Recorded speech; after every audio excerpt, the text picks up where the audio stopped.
Unmute myself. There we are. Can you all see me? Is that all good? Hang on 1 second. Just checking. Yeah. Hello everyone. My name is David. My pronouns are he and him, and I'm talking to you today a little bit about LGBT plus History Month. For the first time this year, it's included the plus as well. It's previously been LGBT, but there has been this change in 2021 to include anyone who doesn't fall outside of the LGBT the letters, but falls under the umbrella of what it means to be amazing and different. So I'm just going to talk to you a little bit today about what I've been doing this month. I've been preparing some resources for my school and a few other schools as well. And I've kind of embellished it a little bit in places. And it's just a school teacher giving his views and what he's learned. When I say views, I mean kind of what elements of LGBT plus history you might be interested in. So I do want to say as a disclaimer that whilst I work in the school, the presentation tonight is very much my own interpretation of my own views. They don't reflect the views of my school, if you happen to know where I teach. I hope that we can have a discussion. It's not meant to be a history lecture. It's not meant to be something that I just talk at you for the next 56 minutes. It's about a discussion. There will be elements of pause. There will be elements of contribution. And so I'm going to start sharing my screen. Let me just checking that you can see my screen. Looks like you can, which is great. So today we're going to be looking at LGBT plus History Month. Now in the UK, it's celebrated in February and Black History Month is in October. In the US, it's the other way around. So am I right in saying, Danielle, that this month is Black History Month in the US? I think that might be right. And it's LGBT plus History Month in October in the US. But this year's theme is body, mind and spirit. And so whilst it's something that has a bit of an educational focus, there is always an annual theme to get us thinking. And so I thought that body, mind and spirit was obviously something that many of us might be quite familiar with, this idea that ensuring that our bodies, our minds and our spirits are all kind of singing from the same hymn sheet, as it were. So just got a little bit of an opening question for you. So just looking for some contributions here. Why is LGBT plus History Month important for you? Why have you rocked up today to have a little listen? Just get some ideas, if that's okay.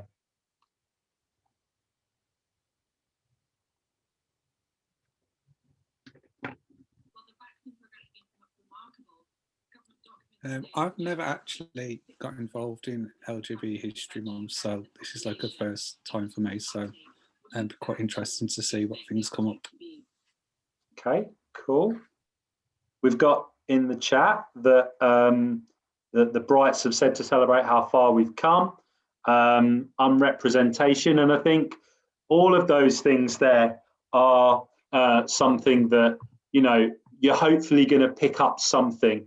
I argue that today, you know, for those of you who are young, you'll know that when you go to Morrison's or Wilko, prior to pandemic, there used to be like pick and mix. So you could like pick up some American hard gums and Smarties. And for those of you out there old enough, you'll remember Woolworths.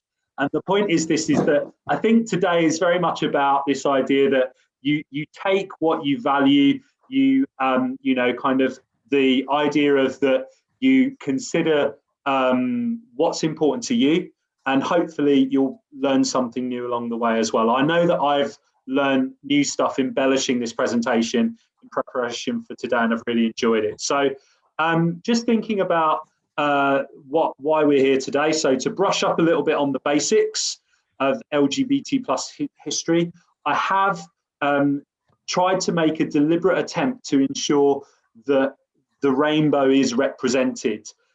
a lot of LGBT plus history does happen to focus on gay male relationships, and I've tried to move away from that to ensure that every aspect of those representations are in the presentation today. We're going to look at the 5 heroes, or the 5 faces of 2021. So the organisation that puts LGBT plus History Month together as an educational initiative, a group called Schools Out, and we'll find out later why they were invented and created. You know, kind of we'll have a look at the 5 people that they've said are faces that need to be celebrated.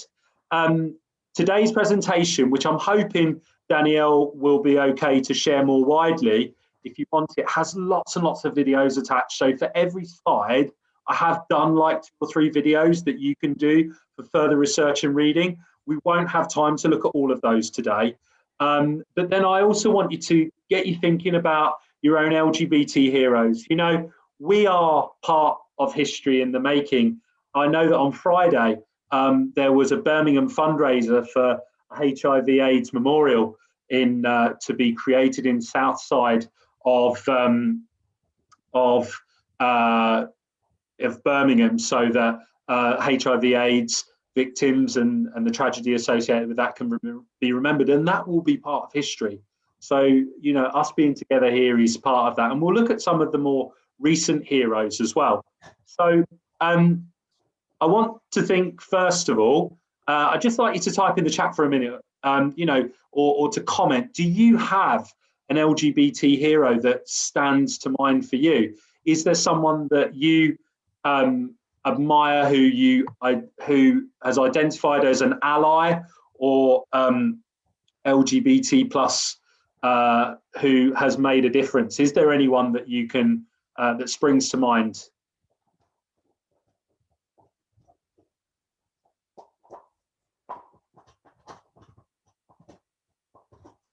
Okay, so yeah, Vicky Beeching, Ellen Page, yeah. So, you know, there are some amazing people out there that are history makers at the moment, and in 20, 30 years' time, we will be including some of these people as well as some of those in the past. And I can see a couple of people that that we've met. So obviously we as a gathering have met Alex Claire Young, and also there are some more famous people there whose legacy is a lot longer ago as well. But, you know, we're so blessed to have so many people around us that are game changers for our community and game changers for the world. And as I say, today's just about a little snippet of looking at that. So so let's have a little look at some of these 5 faces, these 5 heroes that have been identified. So the first one I want to talk to you about is Lily Parr. So Lily Parr was, during World War I, she was born in 1906, I think it was, and she was essentially the Harry Kane of the 1920s. She was the Ronaldo, she was the Messi, she was the face of football immediately after World War I. Obviously, the majority of men were fighting in World War I, and so it's little known now that women's football was massive during World War I and in the 20s and going into the early 30s as well. And so Lily was an inspiration. She was a captain. She scored something like 500 goals. And if you go, I don't know if there is anyone a bit football mad here, but you will find a bronze statue of her outside the Manchester Football Museum as well. So there has been recent celebration of this amazing goal scorer, amazing captain, amazing leader. However, society and pressure in the 1930s was concerned that women's football was becoming too big. And actually, in a standard patriarchal world that is chauvinistic in nature in the 1930s, that actually women's football was shut down. It was not allowed to ever turn professional. But Lily Parr was playing in front of 50,000 people in various capacities. And once women's football was shut down in the UK, actually Lily and the team went on tour and played in America, played against male teams, and was really, really successful. Lily was in a relationship with her wife, and they lived as a domestic couple. And it was an open fact that Lily identified as someone who was devoted to someone in a relationship. And I think that it's assumed that Lily, although I haven't asked Lily myself, obviously, it's assumed that Lily would have identified as a lesbian. And so it's amazing to think that someone was so inspiring. And I taught someone who is now an England international, and they aspire to be like Lily Parr. They aspire to be one of the greatest goal scorers. And so in terms of Lily, so Lily was born in 1906.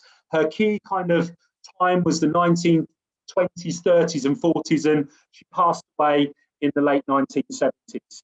And as I said, if you want to find out a bit more about Lily Parr, BBC Sport on Football Focus did a clip on her just last week, actually, and how she played in front of thousands of people, an inspirational face for us. Okay, so I'm going to carry on through these. So one of the people at the time said that Lily was a gender role smashing. She broke down the stereotypes of what it meant to be an inspirational footballer. She was fearless in her passion for promoting women and girls football, who exhibited a huge amount of pride in what she did, which is amazing. Moving on to the second face, Mark Ashton. Now, if you've seen the film Pride, you will know about Mark Ashton. So Mark Ashton was a gay rights activist who was growing up in the 70s, and by the time it was the 80s, was a real passionate voice for LGBT plus voices. And but his story is particularly amazing because he was one of the people who supported another vulnerable group. And I'm just wondering if anyone happens to know what it is, but I'll quickly tell you the answer. He supported the miners. So at a time when the miners were being marginalised, he rallied the LGBT plus community to come together to support the miners. And so when miners' parades and strikes were happening, the LGBT plus community from London and from all over were there picketing with the miners in an act of solidarity. And what happened afterwards is that the mining community, which, bear in mind, at the time in the 1980s, so many people in the West Midlands, you know, if you live where Pete Brooks lives right now, deep under there are coal mines literally everywhere. There was so much coal mining going on in this area and all over the country. And this community in their thousands came out to support LGBT plus individuals in pride parades. And as I said, there are clips down below, one which is quite historical about Mark Ashton himself, and then a recreation of these miners who in their droves came to support the LGBT plus community. And it's awesome to hear that that this story is still being continued. Mark Ashton sadly died of HIV and AIDS a few years after being this momentous leader. He died in 1987, but his peers and those who worked with him are still going strong and are still ensuring that they bring the LGBT plus and other communities together. And thinking about what we can learn from this hero is that actually that, he made this amazing quotation. He said, "It's illogical to say that I'm gay and I'm defending the gay community and no one else." That we defend all communities. And it reminds me of, quotations from Obama and people, and someone else we're going to come on to in a minute, that talks about how freedom is trapped within the freedom of everyone. We're not fully free until everyone is free. And, that our freedom and our liberation is woven into the liberation of everyone. And you think about the rainbow umbrella and we think about how some aspects of the rainbow umbrella are seen as more socially acceptable than others and seem to have more freedoms. And we'll talk in a minute about where there is still struggle and actually where there is some regression. And it helps us to remember that we are not fully free until we are all free to be able to be who we want to be. So moving on to the third one, you may have heard of Maya Angelou. Maya Angelou is, for the purposes of LGBT plus History Month, known as a very strong ally and possibly bisexual as well. And so Maya is, if you've ever read any of Maya's poetry and works, you will realise how inspiring this individual was. And she, again, was someone who talked about freedom. She made a famous speech in 1985 when she celebrated the fact that she was black, that she was gay, but then she talked about other identities of others who were that people might not assume, because she said that her freedom was part of everyone else's freedom as well. And just a really inspirational person who gave some really wise words. And if you limit yourself to one or two people, I would really ask you to have a little look at some of Maya's work. It's so inspiring, some of the things that she said. And, you know, that if you, and so Maya, as a black woman who was a contemporary of Martin Luther King, who knew Martin Luther King, who had been involved in civil rights movements, who'd been involved in the 1960s, knew full well what it was to be a minority and to have compassion for others in their minority status as well. And, you know, I love this quote. This quote isn't necessarily to do with LGBT plus History Month, but it's like my mantra for my craft in my role at work. And it's, I've learned that people will forget what you said, people will forget what you did, but people will never forget how you made them feel. And I think that all of us can kind of resonate with that idea that actually, you know, what impact are we making? You know, what's coming out of our mouths that will make people feel different? What things can we do? What can we say that will make someone feel different? Because actions will fall away, but impact, but in terms of how we impact on others and how we make people feel when we're in their company is so much more important. And as we see here, Maya also gave another kind of quotation about I'm just chuckling at Saint Maya. Yeah, that no one can be free until everyone is free. So we're now going to move on to Michael Dillon. So we've done LGB, we're now on T. So Michael Dillon was a pioneer in the trans community. Okay, so Michael Dillon was an academic, and Michael Dillon essentially went through scientific knowledge as well, and came to the point when actually they pursued treatment for themselves. They realized that testosterone that was being administered in other medical fields could actually be given to assist someone with transition. And so Michael was one of the most inspiring, because they were an actual pioneer in gender identity. And there's a really informative clip here about trans history as well from a USA perspective. And you know, Michael Dillon went on to challenge what it meant with gender identity. We could argue that Michael was very much ahead of his time, in the sense that the same messages that the trans community are sharing with the world now are, you know, kind of still prevalent today. And this was his answer, you know, that people thought I was a woman, but I wasn't, I was just me. And Michael actually went one step further and actually underwent phalloplasty as well.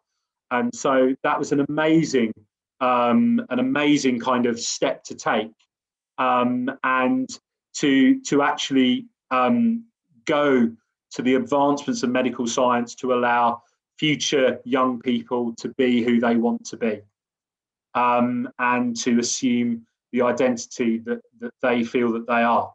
And I think that when we think about Michael and the legacy that Michael left, it is that actually you can excel by not giving up. There was a persistence in Michael. Michael's history before taking on the name of Michael was that Michael was a rowing champion and was, kind of recognised for sporting achievements, and actually realised that there was something more, that those celebrations were not fitting in with who Michael assumed that he was and wanted to be. And so, yeah, just an amazing individual who, again, is from the UK, who made a real difference to the journey that people who transition go on today. So we've done LGBT, and now we're going to do plus in recognition of the change to this event. And so we're going to be looking at Mark Weston. So Mark Weston, we would say, was born intersex, and Mark Weston was an individual who went through being, an assumption was made about Mark's gender, that Mark was female, and Mark had to go through years of assuming that identity based on that label. And it was only when Mark reached adulthood that Mark realised that he actually needed to make changes to change his name. His previous name was Mary, to change it to Mark. And what was really interesting, this is a fascinating story. Mark was from Devon, and he had such a supportive medical team around him, actually.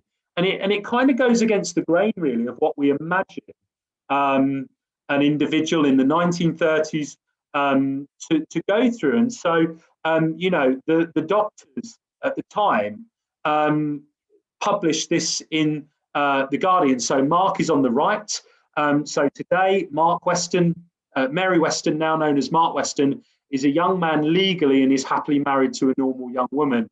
And it was interesting that, except that there was recognition given to Mark Weston that he was allowed to marry as someone who had a different pathway in terms of sex development.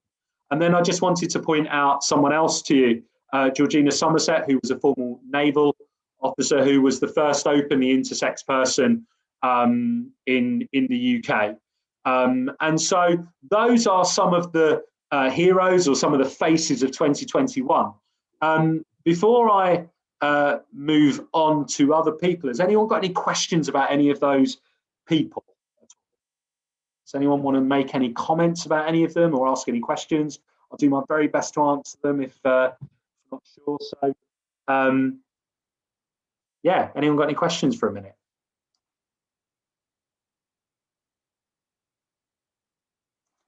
Just having a little look in the chat, seeing, yeah, I think that there's something to be said about ensuring that we applaud and recognise these individuals who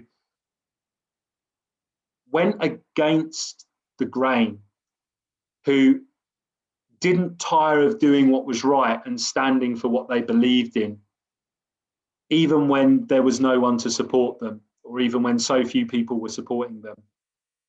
I want to talk to you now a little bit about some more wider kind of LGBT plus History Month stuff as well. Some of this is a little bit more uncomfortable.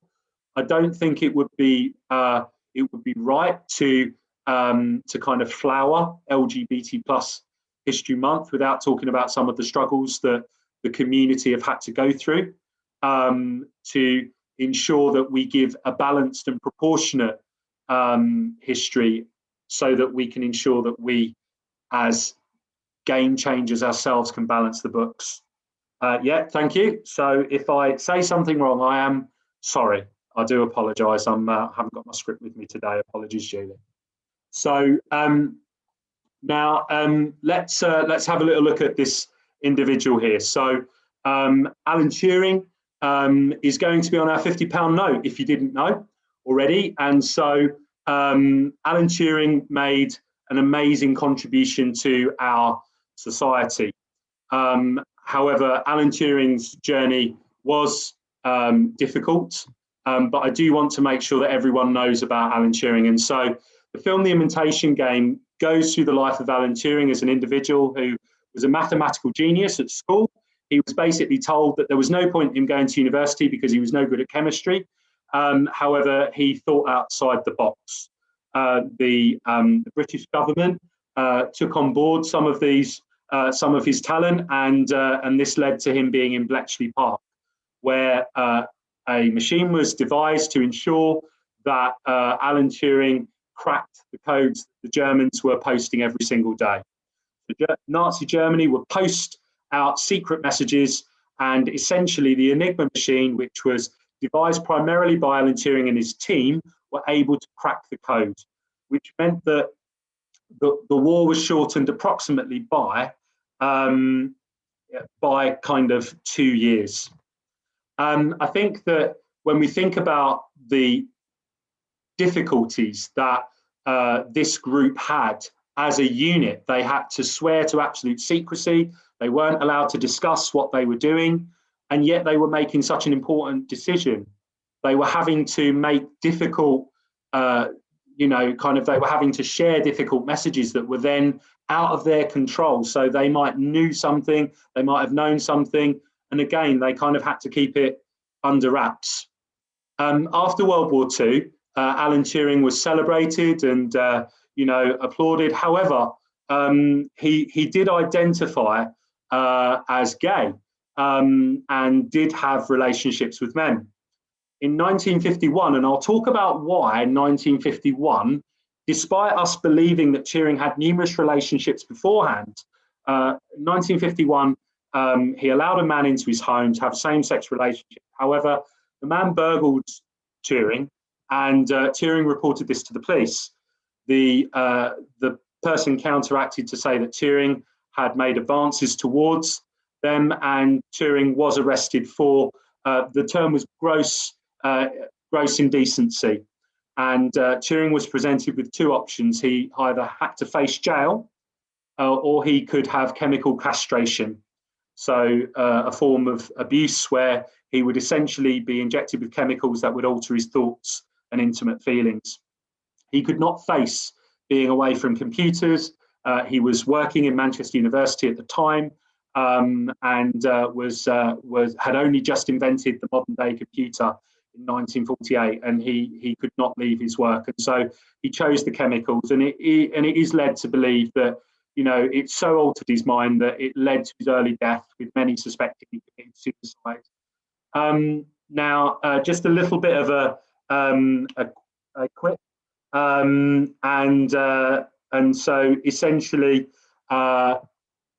there is something to be said here. It is known that Alan died from let me start that again. We know that in the room where Alan was found dead, that there was an apple laced with cyanide that had a bite in it, okay? And there is this theory that is a bit of an old wives' tale, that the iPhone back cover, so the Apple logo, is linked to Alan Turing. I do need to dispel this myth. It is not true. However, Steve Jobs' comment on it was the following, is that God, we wish it were true, because it would just give such recognition. It is believed that Alan Turing and the bite from the apple is actually linked to his favourite movie, which was Snow White. I want to talk a little bit about why Alan Turing may have been arrested at this time, and that's because around 1950 there was a deliberate effort to stamp out anything that fell outside of family values.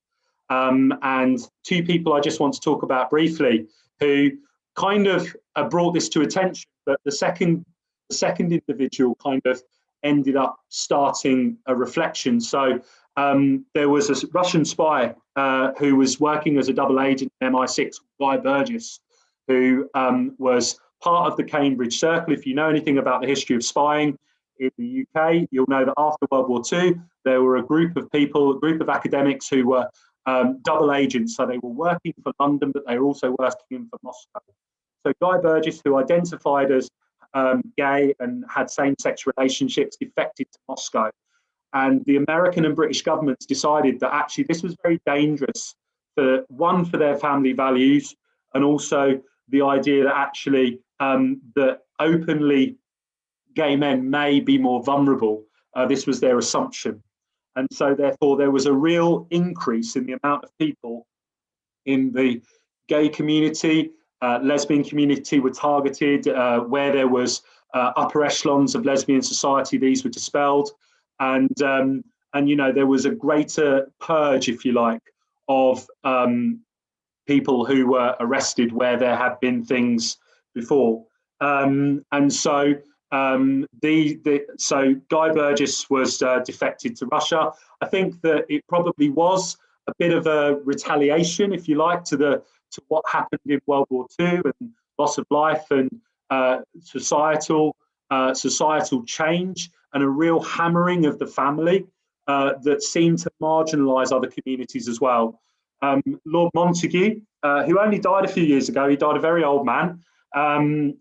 He was convicted in 1954, and his conviction of meeting an RAF airman was considered not proven, and it actually led to a bit of a public change in attitude, and many people felt that Lord Montague's conviction of being accused of a same-sex relationship did need that change. And so what eventually happened was that laws were changed. I'd like to point out that there was never a law. In the 1920s, there was an attempt to make a female-female relationship illegal, but it never passed Parliament. However, in 1967, it took 10 years for the Wolfenden Report to be made law. In 1967, male-male relationships in a sexual nature were permitted for people over the age of 21 who were not serving in the military. Tragically, it took another 37 years for the trans community to have the same kind of legal recognition to be. What I'm saying by that is in 1967, that gay men were allowed to be, and it took till 2004 before the trans community had such rights in the UK. Now, I just want to throw in a couple of other things. I am going to finish in 5 minutes and then leave the rest of you to have a little look at. This is something that's just something that's I find quite interesting. Is that, well, how did LGBT, more LGB rather than T, but how did LGBT people communicate? And so there was this language that was used, and there were words that were used that were almost clues to identify people who were in the same community as you. And this was known as polari. And so what would happen is that because in the 1950s, there was this very much this kind of trying to catch people, trying to arrest people who were who identified in the particularly the LGB model, that actually words were used that were kind of give a clue that someone was authentic in their intentions. And so what I find quite interesting is that some of the words that we use in modern day language were from this community.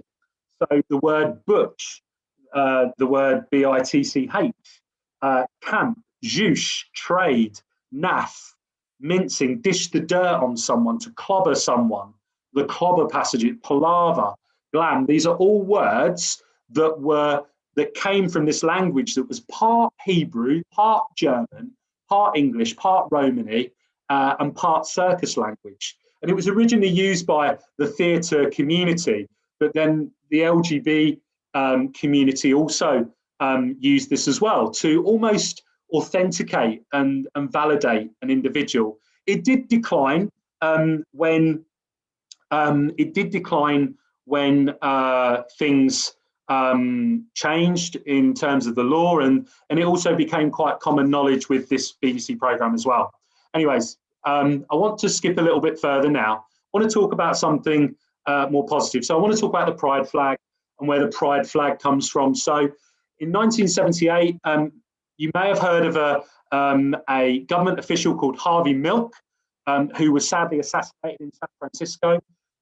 Well, Harvey, when organising gay protests, gay pride, said that there needed to be a flag. And so the top left flag, it's not quite showing on my phone, but hopefully you can see it in more detail. The top left flag was identified as the San Fran pride flag.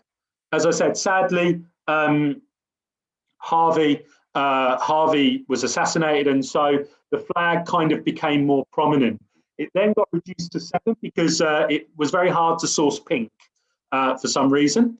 And I think that was a genuine thing. It was to do with the way that it was printed. And then 1990s onwards, indigo and the dark blue were merged to create this royal blue. But then on the right-hand side, I want to talk about almost like the future of it. So we can, certainly in our school now, we use the Progress Pride flag to identify other members of the community who, we are making progress towards full equality. And then Philadelphia also did a version of this by placing the colours black and brown to reflect that minority groups based on ethnicity are often also in a scenario where they could be marginalised even within the community.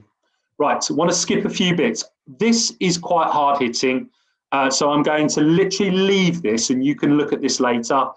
LGBT Plus Month was created as a result of Section 28, which was a horrific piece of legislation that banned any talk of positive discrimination for LGBT relationships in any local authority institution. And those of you that are kind of in my age category or a bit younger or a bit older, you probably went to school, and I went to school not knowing what a gay relationship was like, because it simply was something that was just not there.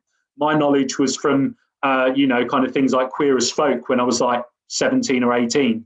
I had no knowledge of what it meant to be LGB in school. And this was brought about as a result of the growing HIV/AIDS pandemic and the assumptions that were made and furtherance of gay rights. I'm going to leave all this. It's quite negative, but you can look in your own time. But I am going to talk about some amazing people who did a lot of good work with the HIV and AIDS pandemic. I'm not sure why that's changed. It's changed now.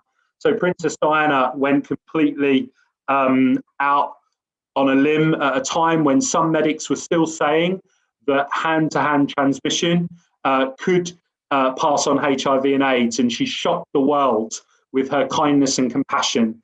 I'm wondering, does anyone recognise this doctor in the bottom right-hand corner who also made a great leap towards ensuring that as many people experimented on drugs? I'll give you a clue. He's quite famous now, but he wasn't a year ago today. Who is that man in the bottom right-hand corner? It's not young Ben Elton, but that is a good guess. It is our very own Dr. Fauci, the one who is talking about COVID-19 in America. So he has been around for absolutely years and was famous, first of all.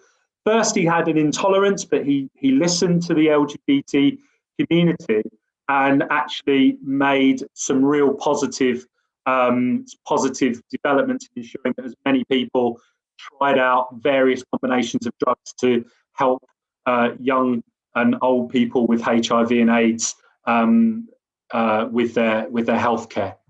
So I want to talk about what will be history. So what's the last 10 years brought? Now, I could have talked about all of those people that we mentioned at the beginning, but there are some people here. So on the top left, we've got Steve Jewell, who got kicked out the Evangelical Alliance for saying that actually the church needs a rethink on its attitude towards LGBT+. We have on the top right, Jane Ozanne, who produced the report that talked about the impact on the LGBT+ community and its influence with Christianity. And she had the opportunity to meet Pope Francis. We had the controversial bus poster that's not very pleasant at all that talks about the conversion therapy. And the thing that at the moment, which I'm going to talk about at the end, is this idea that actually that the LGBT plus community are still working on getting this over the line. There's a lot of talk at the moment in government about this, but actually it's not over the line yet. It's not yet illegal. We've got the Equality Act. We've got the cake that caused all the controversy, and then we had the bed and breakfast. These are things that will be part of LGBT plus history. Why do we have to talk about this? Because unfortunately, in other parts of the world, equality is still not there. We consider ourselves to be on this journey, but actually there are other countries as well that are regressing, and Poland is one of these. And I know that that one of the people in the meeting today knows what this is like, as they have family who live in Poland. And so, you know, this idea that there are now LGBT-free zones, which means that gay people, lesbian, bisexual, transgender people can face discrimination and persecution. The Commonwealth nations are the majority of Commonwealth nations still ban LGBT plus rights. There are no LGBT plus rights in the majority of Commonwealth nations. You know, and when we think about the wide, diverse range of countries, this represents the Commonwealth, that 2/3 of those countries still consider homosexuality and other LGBT plus rights to be illegal and would be stopped. It just makes us realise that history, well, learning about our history helps us to think about what we can do to build a better future. I'm going to leave this for you to look at in your own time. The LGBT plus Q index is really interesting, about countries, where it goes through every country in the world and about the places that are seen as the safest places to be LGBTQ plus. It's interesting, and we could have a whole 20-minute discussion on what we think about the UK being the sixth safest place to be. Now, I want to quickly talk about trans equality, and Joe, I see a lot of comments that you put at the end, and I was just saving myself because I think you've already talked a lot about it. And actually, it was as recent as 2019 that trans identity was removed from the World Health Organization as a mental illness. I want to clarify the Gender Recognition Act. Sorry, I'll answer your question, Ben. Yeah, the provision of goods and service, but then the Equality Act, there's a separate thing on sexual orientation, and then a separate thing in addition on gender reassignment. So you're spot on there. Thank you for clarifying that. So in 2019, the World Health Organization told countries that they need to remove being trans as a mental condition. But in some countries, still like Japan, the individuals still need a mental health diagnosis to make a legally recognised change to their gender. And the World Health Organization were last year following this up next year, and unfortunately the pandemic might slightly delay that, in the same way that relationship, sex and health education in schools has been delayed a bit. Tragically, in Northern Ireland in 2019, there were still doctors who would not recognise transgender support unless an individual sought some mental health help as well. So there are things still to be done. And that leads me to the final slide. So, as I said, we've had two prime ministers now, Theresa May and Boris Johnson, who have both said publicly that conversion therapy needs to be outlawed in the UK. Boris Johnson saying something on this in July. And yet there is still, this has still not been passed. It is still being increasingly watered down. And it is important that people who are passionate about it ensure that we are history makers and we do all we can to lobby our MPs, put pressure to make sure that this is brought up continually. There are changes. We need to support intersex members of the LGBTQ plus community that don't have that valid recognition, who are still identified as DSD, a disorder in sex development, with the connotations associated with the word disorder. We need to ensure that we do all we can to, positively affirm schools that deliver high quality RSHE that includes all forms of relationships. You know, I had a relative who lived in Moseley, and I know where some of you live literally down the road, Anderton Park School, and the protests from the parents as well about that as well. And then this one has gone under the radar a bit. And I just want to bring this to everyone's attention.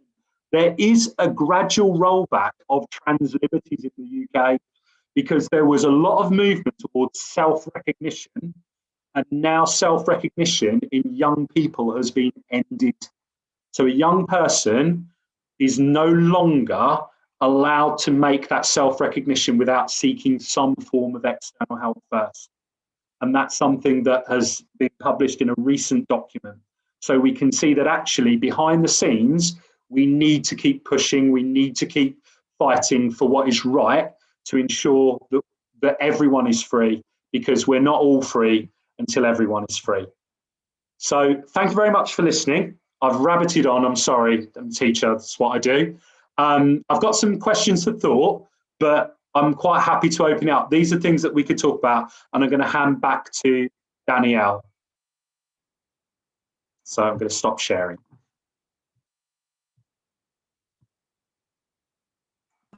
Couldn't find myself for a second. Would folks prefer if I stop the recording now so that we can feel free to ask questions? Is that okay? Yeah, I'll do that.